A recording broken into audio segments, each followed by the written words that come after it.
నేను ఎక్కడైతే పుట్టి పెరిగానో అక్కడ ఫాలోవన్స్ రావడం జరిగింది.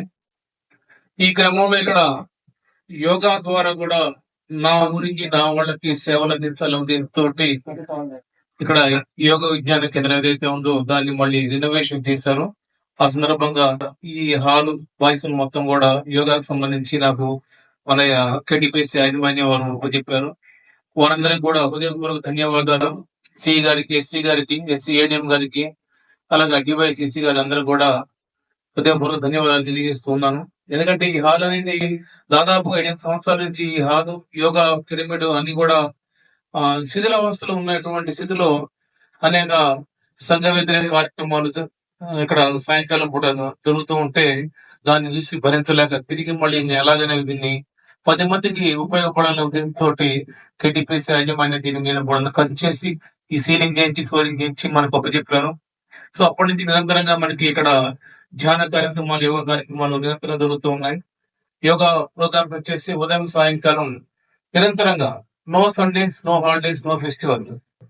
మీరు 3 పూట్ల పూజ చేస్తారు కదా, ఒక పూట యోగా చేయాలి, 3 పూటలు చేయమంటారు. సో మనం ఎప్పుడైతే భోజనానికి అంటే ఫుడ్ కి బెడ్ కి ఎప్పుడైతే సెలవు ఇస్తామో ఆ రోజు యోగా హాలిడే అనేది ఇక్కడ కాన్సెప్ట్. కాబట్టి నిరంతరంగా అప్పటి నుంచి యోగా క్లాస్ అవుతూనే ఉన్నాయి. దీనిలో అనేక మంది ఇక్కడ యోగా శిక్షణలో యోగా టీచర్లు కూడా ట్రైనింగ్ తీసుకున్నారు. ఇక్కడ ఈ రోజే ఒక 7 యోగా టీచర్ ట్రైనింగ్ ఎగ్జామ్ రాశారు. అంతకుముందు ఒక 3 10 మంది అయ్యారు. ఇంకో 3 ఆల్రెడీ ట్రైనింగ్ తీసుకున్నారు. వాళ్ళు నెక్స్ట్ మంత్ ఎగ్జామ్ ఉంది. ఇక్కడ మన యోగా హాల్ నుంచి 13 యోగా టీచర్ తయారయ్యారు. That is the greatness of our KTPS యాజమాన్యం వాళ్ళు ఇచ్చిన అవకాశం. ఇది లేకుంటే ఈ యోగా హాల్ లేకపోతే యోగా లేదు, యోగా మాస్టర్ లేదు, రామారావు లేదు. వాటి ముందుగా కేటీపీఎస్ యాజమాన్యానికి మనం రుణపడి ఉన్నాం. కేవలం విద్యుత్ ఉత్పత్తి ఒకటే ముఖ్యమని కాకుండా సమాజానికి చక్కటి ఆరోగ్యాన్ని అందించాలి, వాటిని చైతన్యపరచాలి, ఆరోగ్యం చేయాలనే ఉద్దేశంతోటి ఈ యొక్క కార్యక్రమం చేపట్టారు. యావత్ ఆంధ్రప్రదేశ్ అంటే నాట్ ఓన్లీ తెలంగాణ, ఉమ్మడి ఆంధ్రప్రదేశ్ లో కూడా ఏ సంస్థలను, ఏ ప్రభుత్వ రంగ సంస్థలో కూడా ఇలా ఓన్లీ ఫర్ యోగా అనేటువంటి హాల్ ఎక్కడ లేదు. కేవలం మన కేటీపీఎస్ లో మాత్రమే ఉంది. కేటీపీఎస్ యాజమాన్యం మాత్రం చేశారు. వారికి మన సదా రుణపడి ఉండాలి. అలాగే ఇక్కడ మనకి మొదట్లో ఈ హాల్ ఓపెనింగ్ కోసం కృషి చేసినటువంటి యుగపతి గారు, అప్పటి సిఈ గారు సమ్మయ్య గారు, వాళ్ళందరూ కూడా ఉన్నారు. వాళ్ళు అయితే ఈరోజు రాలేదు కార్యక్రమానికి. వారు కూడా రమ్మని చెప్పాము. యుగపతి గారు వారు కూడా వస్తారు, కొద్దిసేపట్లో రావచ్చు. ఇప్పటికే సమయం ఉందని ఈ ప్రోగ్రామ్ స్టార్ట్ చేసాం. సురేష్ డి గారు వీళ్ళందరూ కూడా ఆ రోజు ఈ హాల్ తయారు కావడానికి ముఖ్యంగా కృషి చేశారు. వారందరికీ కూడా హృదయపూర్వక ధన్యవాదాలు. నేను 1996 లో మొట్టమొదటిసారి యోగా క్లాస్ చేశాను, సిద్ధ సమాధి యోగా. తొలిగా నాకు మొదటి యోగా పరిచయం అక్కడ జరిగింది. అనంతరం మళ్ళీ సిద్ధ సమాధి యోగా అయిన తర్వాత ఆర్ట్ ఆఫ్ లివింగ్ చేశాను. ఆర్ట్ ఆఫ్ లివింగ్ తర్వాత పతంజలి యోగా హరిద్వార్ లో రామ్దేవ్ బాబా గారి శిక్షణ తీసుకున్న తర్వాత 2006 నుంచి యోగా శిక్షణ తరగతులు నిర్వహిస్తున్నాను. ఈ పతంజలి యోగా సంస్థ ద్వారా ఈ యోగా కార్యక్రమం ద్వారా కొన్ని వేల మందికి సేవ చేసే భాగ్యం కల్పించిన ఆ రామ్దేవ్ బాబా గురువు గారికి శిరస్సు వంచి నమస్కారం చేస్తున్నాను. ఎందుకంటే గురు బ్రహ్మ, గురు విష్ణు, గురుదేవ మహేశ్వర, గురు సాక్షాత్ పరం బ్రహ్మ. గురువులే లేకపోతే మనకి జ్ఞానం లేదు. ఈ రోజు మనం ఎవరు కూడా లేము.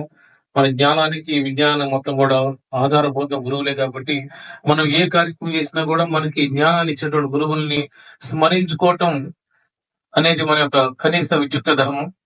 అందుకనే రామ్దేవ్ బాబు గారు, అలాగే నాకు తొలి యోగా గురువు అయినటువంటి రిషి ప్రభాకర్ రెడ్డి గారు, అలాగే సత్యనారాయణాచార్యులు గారు ఫస్ట్ మా యోగా టీచర్, వారందరూ కూడా మేము ఎంతో రుణపడి ఉన్నాం.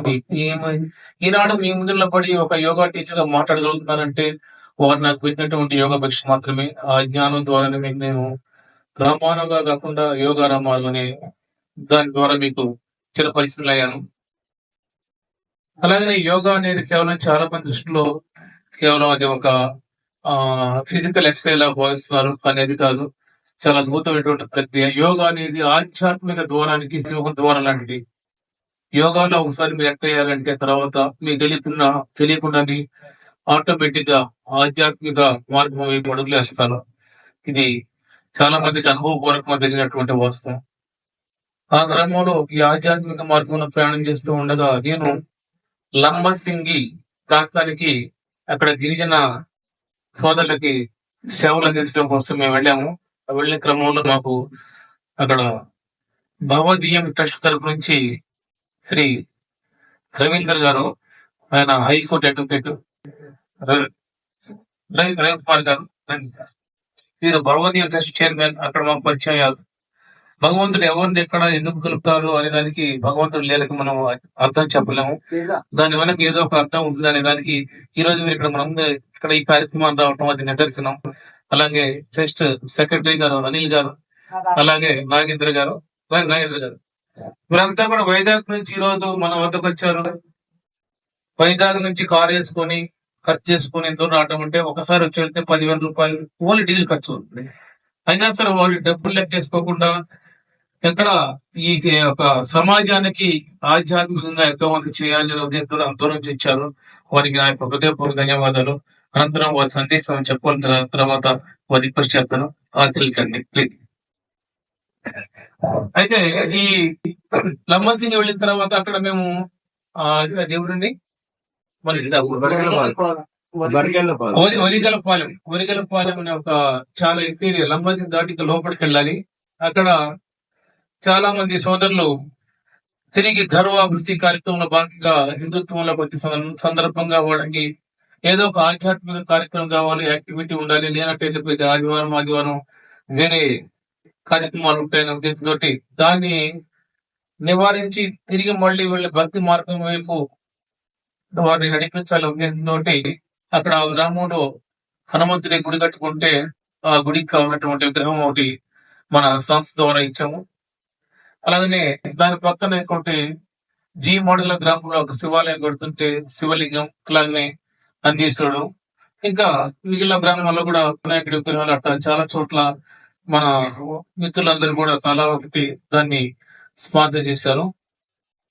అలా ఉండటం వల్ల వాళ్ళకి ఏదో ఒక ఆధ్యాత్మిక యాక్టివిటీ అనేది దాన్ని కేంద్రంగా తీసుకుని వాళ్ళు ప్రతి వారం సపోజ్ మనకి హనుమంతుడి గుడి కట్టిన వాళ్ళు ప్రతి మంగళవారం వారం కూడా వాళ్ళు చిన్న ఉత్సవ విగ్రహం తీసుకొని ఉన్న 40-30 ఇళ్ళు ఏవైతే ఉంది చిన్న గ్రామం హ్యామ్లెట్, ప్రతి పదాలకి ప్రతి ఇంటికి కూడా ఊరేగింపు తీసుకెళ్లి వాళ్ళు తిరిగి వచ్చి మళ్ళీ గుడికి వచ్చిన తర్వాత ఒక ఇంటి వాళ్ళు ఆ రోజు ప్రసాదం ఎంతో కొంత ఇచ్చేవాళ్ళు. అలా వాళ్ళందరూ కూడా ఈ కార్యక్రమంలో ఇన్వాల్వ్ చేయడానికి ఇది ఒక యాక్టివిటీగా చేసి చేపడుతున్న సందర్భంలో మన భగవదీయం టెస్ట్ వారు రవికుమార్ గారు, అనిల్ గారు, నాయకులు గారు అక్కడ రావడం జరిగింది. మేము ఇటు నుంచి వచ్చాము, వాళ్ళు అటు నుంచి వచ్చారు. అక్కడ మేము కలుసుకున్నాం.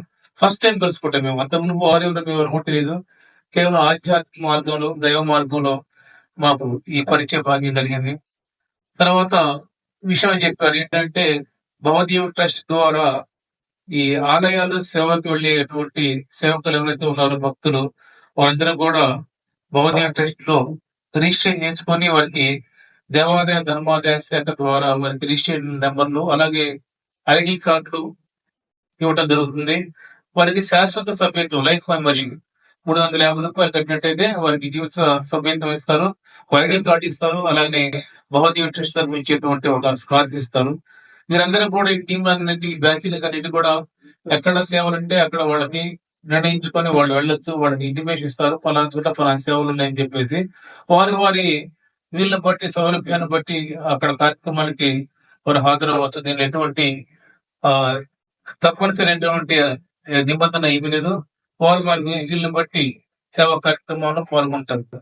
సో ఈ కార్యక్రమానికి యాక్చువల్ నాకేం తెలియదు తరపు కూడా వీరు పరిచయం అయిన తర్వాత దీని గురించి చెప్పినప్పుడు నేను చెప్పాను, సార్ మరి మీరు ఈ కార్యక్రమాన్ని ఆంధ్ర ప్రాంతంలో నిర్వహిస్తున్నారు, మరి మా తెలంగాణ ప్రాంతంలో కూడా చాలా మంది ఆధ్యాత్మికంగా ఉన్నారు, సేవ చేయాలనేటువంటి ఆ యొక్క గట్టి సేవాభావంతో ఉన్నారు, వారికి కూడా మీ యొక్క సేవలను అందించమని అన్నప్పుడు, సార్ మరి మేము వైజాగ్ నుంచి రావాలి, మరి పాలన దూరం ఎలా అంటే మీరు ఒకసారి అండి సార్ మా వాళ్ళందరూ కూడా మీరు ఒకసారి అటెండ్ అయితే ఆటోమేటిక్ రావాలి, మీకు అర్థం అవుతుంది ఎంత దూరం మీరు వచ్చినందుకు మర్చిపోతారు.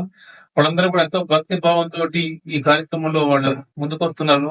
కాబట్టి వారిని కూడా మనం ప్రోత్సహించి ఈ మార్గంలో వారిని కూడా ఇన్వాల్వ్ చేయాలి అనే వారితో అన్నప్పుడు వారు ఓపిక చేసుకొని వైజాగ్ నుంచి పాలవంచ రావడం జరిగింది. సో ఈ సందర్భంగా వారి యొక్క అమూల్య సందేశాన్ని ఇక్కడ పాల్గొంటున్న భక్త సమాజానికి అందించవలసిందిగా రవికుమార్ గారిని అభ్యర్థిస్తున్నాం. రవికుమార్ గారు రండి.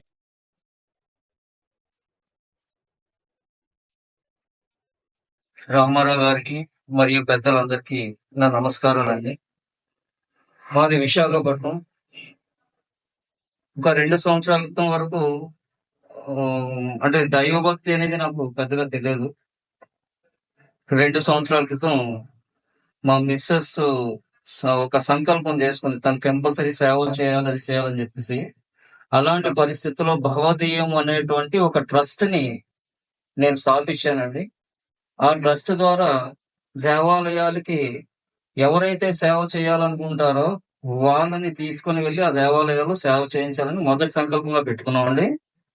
అది అయిపోయిన తర్వాత ఈ కూచిపూడి, భరతనాట్యం ఇటువంటి సాంప్రదాయ నృత్యాలు ఏవైతే ఉన్నాయో వాటిని తీసుకెళ్లి దేవాలయాల్లో చేయించాలని చెప్పి ఒక తలపు చేసుకున్నాం. దాని తర్వాత కొండ ప్రాంతాల్లో అక్కడక్కడ ఉండేటువంటి ట్రైబల్స్ లో ఉండేటువంటి వివిధ కళారూపాలు అంటే ఈ దింసా నృత్యం అనేయండి, ఇంకా వాళ్ళు వేరే వేరే కళారూపాలు ఉన్నాయి. అవన్నిటిని కూడా టెంపుల్స్ దగ్గర తీసుకెళ్లి చేయించాలి, వాళ్ళని కూడా వెలుగులో తీసుకోవాలి అని చెప్పేసి ఒక సంకల్పం చేసుకున్నాం. ఆ రీతిగా మేము తిరుపతి బ్రహ్మోత్సవాల దగ్గర నుంచి గోవిందరాజు బ్రహ్మోత్సవాలు, విజయవాడ, కాళహస్తి, మొన్న సంవత్సరం కాకుండా అంతకు ముందు సంవత్సరం భద్రాచలం వచ్చామండి. ఒక 120 మందితో మేము భద్రాచలం వచ్చాము. అందులో 2 కోలాటం గ్రూపులు, ఒక 60 మంది సేవకులతో వచ్చామండి. వచ్చి మేము వాళ్ళతో చేయించాం. అప్పుడు మాకు భద్రాచలంలోని మేము రావటానికి ముఖ్య కారకులు మన రమేష్ నాయుడు గారు అని చెప్పేసి భద్రాచలం వాసి ఈయన. ఆ రోజు నుంచి ఈయన మా భవదీయం మెంబర్ అయ్యారు. అయితే దాని తర్వాత మేము భద్రాచలంలో చేసిన తర్వాత మళ్ళీ తెలంగాణని మర్చిపోయాం. కారణం ఏంటంటే మేము అక్కడ తిరగడంతోనే అయిపోతుంది. ఈ మధ్య కాలంలోని సార్ చెప్పినట్టుగా లంబసింగి దగ్గర సార్ కలిశారు మాకు.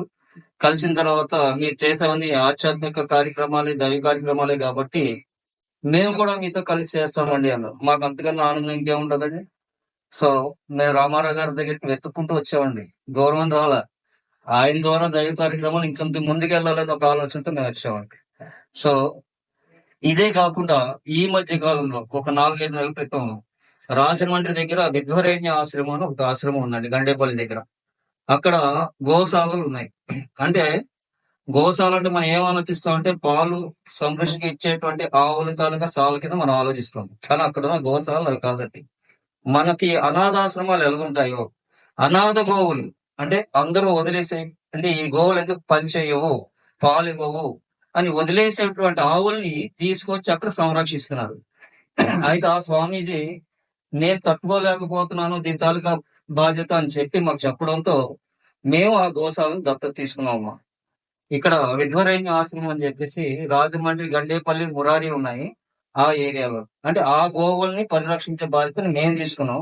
దానికి అయ్యేటువంటి దానా గాని ఏమైనా కూడా మా భవదీయం సంస్థ నుంచే వెళ్ళాలి అని చెప్పి ఒక ఆలోచనతో మేము ముందుకెళ్తున్నాం.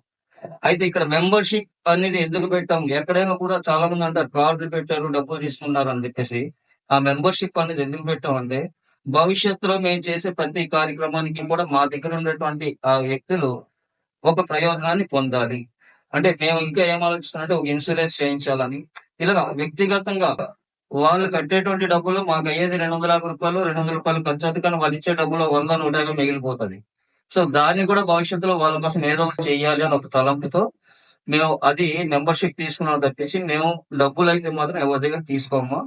సో ఎవరి దగ్గర మీరు సేవలకి రండి, ఇంత డబ్బులు కట్టండి, లేకపోతే మేము తిరుపతి పట్టుకెళ్తాం మీరు ఇంత డబ్బులు కట్టండి, ఇలాంటి ఆలోచనలు మాకు లేవు. ఎవరు కట్టాల్సిన పని లేదు.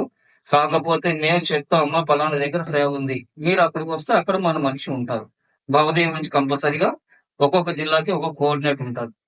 అలాగా ఇప్పుడు శ్రీకాకుళం, విశాఖపట్నం, ఆంధ్రాలో తీసుకుంటే ప్రతి ఒక్క జిల్లాకి 23 జిల్లాలకి 23 కోఆర్డినేటర్లు ఇలా ఉంటారు. అలాగే భవదీయం మెయిన్ సంస్థ అనేది మాకు విశాఖపట్నంలో ఉంటుంది. సో ఇప్పుడు మా ఆలోచన ఏంటంటే మేము ఒక రిక్వెస్ట్ చేస్తున్నాం రామారావు గారికి, మా తెలంగాణ స్టేట్ కి అంటే మన తెలంగాణ స్టేట్ కి ఆయన హెడ్ గా ఉండాలని మేము కోరుకుంటున్నాం. మా రిక్వెస్ట్ ఆయన మన్నిస్తే ఈ ప్రాసెస్ మేము భవదీయం సంస్థలో చేసుకుంటాం. అలాగే ఆయన తర్వాత మన రమేష్ నాయుడు గారు తెలంగాణ వైస్ ప్రెసిడెంట్ గా ఉండాలని మేము కోరుకుంటాము. వీళ్ళిద్దరు మాకు అనుమతి ఇస్తే మేము అంటే చాలా మంది నేను ఈయన చేస్తాం, మేము ఏర్పాటు చేస్తున్నాం కాలం మేము రిక్వెస్ట్ చేస్తున్నాం ఇద్దరిని కూడా. వాళ్ళు యాక్సెప్ట్ చేస్తే మా భవదీయ సంస్థలో అది మీటింగ్ పెట్టుకుని ప్రోగ్రెస్ ముందుకెళ్తాం. ఇది నేను భవదీయ కార్యక్రమాలు చేసేది. ఇంకేమైనా మీరు సలహాలు ఇస్తే మేము హ్యాపీగా సలహాలు తీసుకొని మేమంతా తెలుసుకోవడం కాదున్నాం. మేము కూడా నేర్చుకుంటున్న పరిస్థితుల్లో ఉన్నాం. మీరు అందరూ అనుకోగలరు సార్ మీరు చేసేటువంటి పనులు ఇగో ఈ పని ఇలా చేస్తే బాగుంటుంది అని మీరు ఎవరైనా సలహాలు ఇస్తే దాన్ని కూడా మేము తీసుకొని ముందుకెళ్ళడానికి ప్రయత్నం చేస్తాం. అయితే ఇక్కడికి వచ్చిన తర్వాత ఇందాక ఒక 10 నిమిషాల పాటు అంటే నాకు కలిగిన ప్రయోజనం చెప్తున్నా. చిన్నప్పుడు మా అమ్మగారు పక్కన కూర్చోబెట్టుకుని ఏమి కథ చెప్పేవారు. అలాగా అవన్నీ ఇప్పుడు రన్నింగ్ లైఫ్ అన్ని మర్చిపోయాం.